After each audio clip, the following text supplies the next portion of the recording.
अध्यक्ष महोदय, एक मामला सार्वजनिक उद्योगों से संबंधित है। जब सार्वजनिक क्षेत्र में उद्योग स्थापित किए गए तो उनका स्वागत करने वालों में मैं था।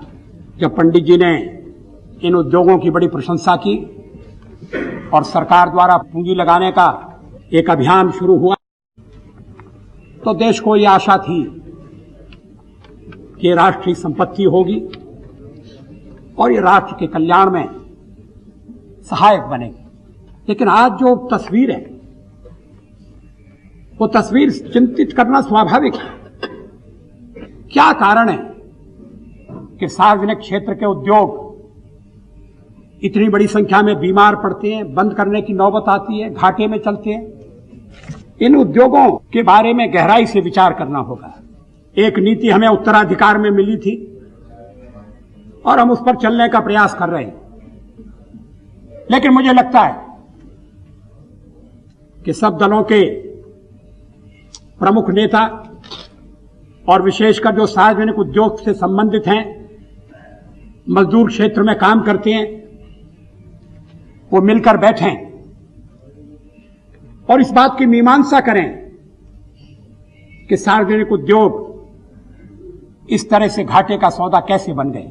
अगर उसको पुनरुज्जीवित किया जा सकता है, मजदूर काम पर लगे, उन्हें किस तरह से अवकाश दिया जाए, ये एक अलग प्रश्न है विचार का।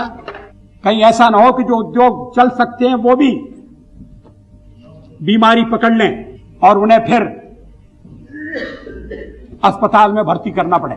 ये मुद्दा ऐसा है जिस पर सर्वानुमति की आवश्यकता है। हम किसी पूर्वाग्रह से बंधे हुए नहीं हैं। आर्थिक क्षेत्र में हम व्यवहारवादी नीतियों को अपनाना चाहते हैं। आर्थिक क्षेत्र में मतवाद के लिए कोई स्थान नहीं हो सकता। क्या देश के हित में है, क्या आम आदमी के हित में है, यह सबसे बड़ी कसौटी है। और इसलिए जब कभी मैं सुनता हूं कि अगर आर्थिक क्षेत्र में कोई कदम उठाया जाता है तो कहा जाता है ये देश को बेचने का कदम है। भारत जैसे महान देश को कौन बेच सकता है और कौन खरीद सकता है। नीति के संबंध में मतभेद हो सकते हैं, प्रामाणिक मतभेद हो सकते हैं। अब ईएमआर हो या प्रोडक्ट पेटेंट हो, अभी उस पर बहस हुई है। और जब हमारे वाम मार्गी मित्र, वामपंथी मित्र, हम सार्वजनिक उद्योगों को चलाने के पक्ष में हैं, लेकिन आपसे भी मैं आग्रह करूंगा कि अधिक मतवाद मत रखिए। जो नीति अब व्यवहारिक सिद्ध हो गई, जो वाद संसार में पिट गया, उसके बल पर